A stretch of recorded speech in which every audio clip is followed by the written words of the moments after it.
রমজানের সময় বাঁচাতে এবং রমজানের সঠিক উপায়ে ইবাদত করতে আমরা অনেক সময় বিপন্ন হয়ে যাই।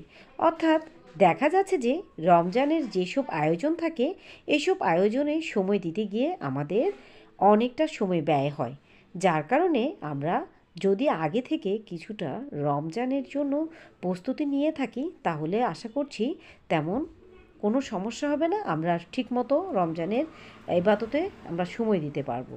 হ্যালো ভিউয়ার্স, আসসালামু আলাইকুম। সবাই কেমন আছেন? আলহামদুলিল্লাহ, আমিও আপনাদের দোয়ায় এবং ভালোবাসা অনেক অনেক ভালো আছি। আজকে আমি আপনাদের জন্য অনেক গুরুত্বপূর্ণ একটি ভিডিও শেয়ার করতে যাচ্ছি। তো আজকের আমার এই ভিডিওটি হলো, আমরা অনেক সময় দেখা যাচ্ছে রমজানে সঠিকভাবে নামাজটা সঠিকভাবে পড়তে পারছি না, ইবাদত সঠিক উপায়ে করতে পারছি না। কারণ আমরা দেখা যাচ্ছে যে ইফতারের জন্য আমরা যেসব আয়োজনগুলো করতে হয় এগুলো যদি আমরা আগে থেকে কিছুটা, অর্থাৎ ইফতারের পূর্ব প্রস্তুতিগুলো যদি আমরা আগে থেকে কিছুটা করে রাখি তাহলে আশা করছি আমরা এইসব কিছু আমাদেরকে মুখোমুখি হতে হবে না। যেমন আমি ইফতার রোজা শুরু করার আগের দিন আমি এখানে কিছু চনা বুট আমি আগে থেকে এগুলোকে সিদ্ধ করে নিয়েছি। সিদ্ধ করে এরপর আমি এগুলোকে ছোট ছোট বক্সে করে ভরে আমি ফ্রিজে রেখে দিয়েছি। এতে করে হয়, কারণ এটার পেছনে যে সময়টুকু আপনার লাগবে তাতে কিন্তু আপনি সঠিকভাবে আপনার ইবাদতে সময় দিতে পারবেন, আর আপনার গ্যাসের অপচয়টাও কিন্তু আপনার রোধ হবে। যেমন আমি যদি একসাথে চনা বুটটাকে যেহেতু সিদ্ধ করে নিয়েছি তাহলে আমার এখানে গ্যাসের অপচয়টা কিছুটা রোধ হয়েছে। আর আমি এখানে খেসারির ডাল, অর্থাৎ আমি পেঁয়াজও তৈরি করার জন্য খেসারির ডাল নিয়েছি। এগুলো আমি ঠিক আগের দিন রাতে ভিজিয়ে রেখেছিলাম, পরের দিন এগুলোকে ব্লেন্ড করে ছোট ছোট প্যাকেট করে নিয়েছি। এতে করে আমি যথেষ্ট সময়ের অপব্যবহার থেকে রক্ষা পাবো। তো যার কারণে আসলে আমাদের প্রত্যেকেরই যদি আগে থেকে, অর্থাৎ রমজানের অন্ততপক্ষে 2-4 দিন আগে থেকে যদি আমরা পূর্ব প্রস্তুতি নিয়ে রাখি তাহলে আমরা অন্ততপক্ষে সময় থেকে রক্ষা পাবো, এবং আমরা যারা যারা সিলিন্ডার গ্যাস ব্যবহার করি তারাও কিন্তু গ্যাসের অপচয় থেকে রোধ পাবে। তো যাই হোক, আজকের এই উপকারী ভিডিওটি আপনারা যারা দেখছেন তাদের কাছে রিকোয়েস্ট রইল, আপনাদের কাছে যদি ভিডিওটি ভালো লেগে থাকে তাহলে অবশ্যই আপনারা আপনাদের পরিবার এবং বন্ধু মহলে সবার কাছে আমার এই ভিডিওটি শেয়ার করে দেবেন। তো আমি এখানে যে খেসারির ডালটুকু আগের দিন রাতে ভিজিয়ে ব্লেন্ড করে নিয়েছি, এগুলোকে দেখুন আমি ছোট ছোট বক্সে করে এগুলোকে আমি নিয়ে নিয়েছি, এবং এগুলো অবশ্যই এয়ারটাইট বক্সে করে নিয়ে রেখে দিতে হবে ফ্রিজে।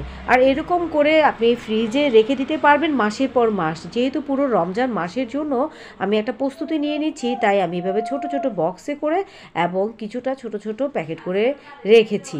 তো আর আমি যখনই ইফতারের সময় হয় ঠিক আমি ইফতারের 3-4 ঘন্টা আগে এগুলো নামিয়ে রেখে তারপর আমি এগুলো দিয়ে তৈরি করে ফেলি। তো আমার এখানে আসলে অনেকটা সময় আমার এখানে অপচয় থেকে রোধ করা হয়, এবং আমি যথাসময়ে আমি আমার ইবাদতে আমি সময় দিতে পারি।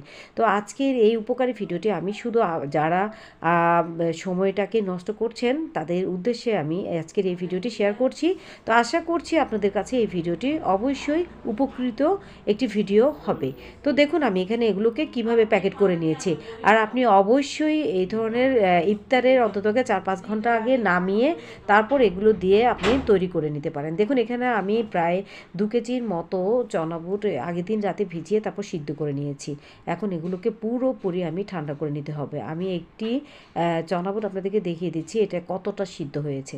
ঠিক যেরকম অবস্থায় আপনি চুলো থেকে নামিয়ে সিদ্ধ করে ভাজি করে তারপর ইফতারের জন্য তৈরি করেন, ঠিক একই রকম তরতাজা ফ্রেশ।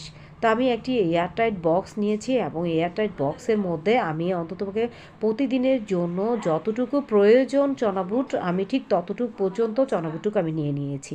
দেখুন ঠিক এরকম করে আমি কয়েকটি বক্সের মধ্যে আমি এই চনাবুটুকু নিয়ে নিয়েছি।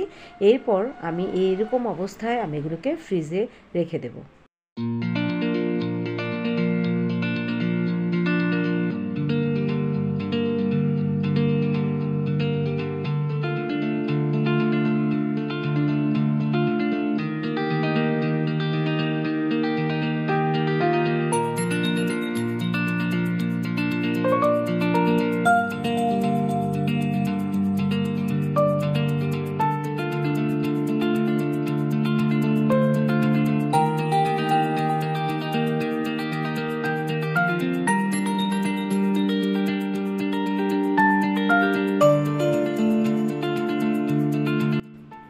এরপর আমি পাকোড়া তৈরি করার জন্য কিছু পাতাকপি আগে থেকে এগুলো একটুকে কুচি কুচি করে কেটে ধুয়ে নিয়েছি। দেখুন, আমরা তো কম বেশি প্রত্যেকটা ইফতারে কিন্তু বিভিন্ন রকমের ইফতার তো বানিয়ে থাকি। তো আমি অলরেডি চনা বুট, পেঁয়াজুর ডাল সব কিছু আমি ব্লেন্ড করে ফ্রিজে রেখেছি।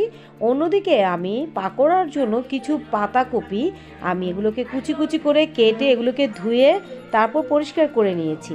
আমি এইরকম অবস্থায় আমি এগুলোকে হালকা ভাপে ভাপে তুলে নিয়ে এরপর আমি এগুলোকে ঠান্ডা করে নেব। তবে আপনারা অবশ্যই এগুলো সিদ্ধ করার সময় কিছুটা লবণ ব্যবহার করবেন, তাহলে এর ভেতরে ভেতরে পাতাকপির ভেতরে সিদ্ধ হওয়ার সময় এই লবণটা ভেতরে যাবে, আর পাকোড়া তৈরি করার সময় কিন্তু খেতেও আপনারা যথেষ্ট টেস্ট পাবেন। একেবারে তরতাজা পাকোড়া খেতে আমি যে প্রসেসিংয়ে করেছি আপনারা অবশ্যই আমার এই পদ্ধতিটি ফলো করবেন। তো আমি অলরেডি এগুলো ঠান্ডা হওয়ার পর একটি এয়ারটাইট বক্সে এগুলোকে রেখে এরপর আমি এগুলোকে ফ্রিজে ফ্রোজেন করে রাখবো রমজানের জন্য। তো আশা করছি আপনাদের কাছে আমার আজকের এই উপকারিত ভিডিওটি অবশ্যই ভালো লেগেছে। আর যদি অবশ্যই ভালো লেগে থাকে তাহলে অবশ্যই আপনার ফ্রেন্ড এবং ফ্রেন্ড সার্কেল সবার কাছে আমার এই ভিডিওটি শেয়ার করে দেবেন। যে সকল সাপোর্টাররা আমাকে সাপোর্ট করে এতটুকু পর্যন্ত নিয়ে এসেছেন তাদেরকে জানাচ্ছি অনেক অনেক আন্তরিক শুভেচ্ছা ও ভালোবাসা। আপনাদের উৎসাহে আমি আজকে এতটুকু পর্যায়ে এসেছি। আমি অবশ্যই আপনাদের কাছে এর জন্য অনেক কৃতজ্ঞতা প্রকাশ করছি। অবশ্যই আপনারা যারা আমাকে এতটুকু সাপোর্ট করেছেন তাদেরকে আমি অশেষ অশেষ ধন্যবাদ জানিয়ে আজকের মতো আমার এই ভিডিওটি শেষ করছি। তো সবাই ভালো থাকবেন এবং সুস্থ থাকবেন। আল্লাহ হাফেজ।